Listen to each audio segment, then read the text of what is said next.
নিয়েই তো ফুলের বাগান, সুতরাং বাংলাদেশটা একটা ফুলের বাগান। আল্লাহ তাআলা যাদেরকে এখানে পয়দা করেছেন মিলেমিশে তারা হবে এই বাগানের অধিবাসী। অতএব বাংলাদেশে যারা জন্মগ্রহণ করেছেন তিনি যে ধর্মেরই হন না কেন তিনি এই দেশের একজন গর্বিত নাগরিক। বাংলাদেশের সংবিধান সকলকে সমান অধিকার দিয়েছে, সাংবিধানিক অধিকার। কিন্তু আশ্চর্যের বিষয়, কষ্টের বিষয়, 54টা বছর এই জাতিকে বিভিন্নভাবে ভাগ বিভক্ত, টুকরা টুকরা করে রাখা হয়েছিল। এই কাজটা সুকৌশলে আওয়ামী লীগ করেছে। তারা প্রথমেই পার্বত্য এলাকার লোকদেরকে উস্কাইয়ে দিল। নেতা বললেন বাংলাদেশে যারা বসবাস করে তাদের সকলের একমাত্র পরিচয় তারা বাঙালি, এখানে যারা থাকবেন বাঙালি হয়ে থাকতে হবে। পার্বত্য চট্টগ্রাম তার এই কথায় প্রতিবাদে গর্জন করলো, অস্থির হয়ে উঠলো যে আমরা বাঙালি নই, আমরা পাহাড়ি। তিনি একটা বিভক্তি প্রথমেই টেনে দিলেন। সেই যে পার্বত্য চট্টগ্রাম অশান্ত হলো, আজ পর্যন্ত আর শান্তি ফিরে আসে নাই। শান্তি বাহিনী নামে একটা বাহিনী গঠন হলো, তাদের হাতে 10,000 সামরিক কর্মকর্তা এবং আমাদের সৈনিক নিহত হলো, সাধারণ মানুষ নিহত হলো। এমনকি তারা নিজেদের মাঝে আবার বিভিন্ন গ্রুপে বিভক্ত হয়ে নিজেরা নিজেদেরকে খুন করলো।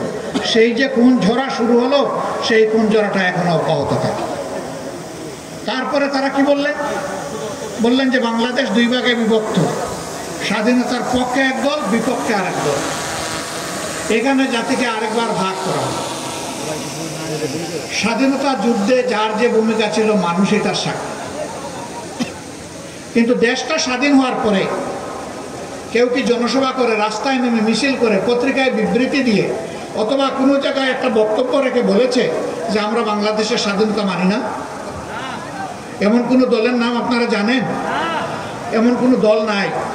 সবাই প্রিয় দেশের স্বাধীনতাকে মেনে নিয়েছে, স্বেচ্ছায় গ্রহণ করেছে, সানন্দে গ্রহণ করেছে এবং সকলেই বাংলাদেশের স্বাধীনতার উন্নয়নের গর্বিত অংশীদার হতে চায়।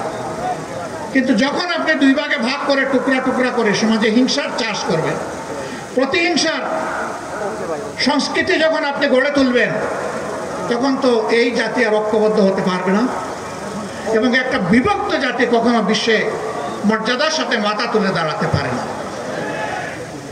এরকম একটা বিভক্ত জাতিকে জাতির মাথার উপর কাঁঠাল ভেঙে অন্যদের খাওয়ার পরিবেশ তৈরি করে দেওয়া হয়, যা বাংলাদেশের জনগণ অত্যন্ত করুণভাবে গত 53 বা 54টি বৎসর তারা প্রত্যক্ষ করেছে।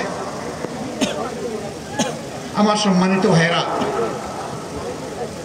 স্বাধীনতার মূল্যবোধ এবং পক্ষের শক্তি আমি যা বুঝি, স্বাধীন দেশে একজন নাগরিক, সংবিধান তাকে যে কয়টা মৌলিক অধিকার দিয়েছে সব কয়টি অধিকার এই দেশে নিশ্চিত হবে।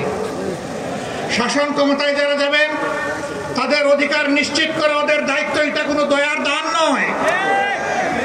তার বাঁচার অধিকার, তার সম্মান রক্ষার অধিকার, বিচার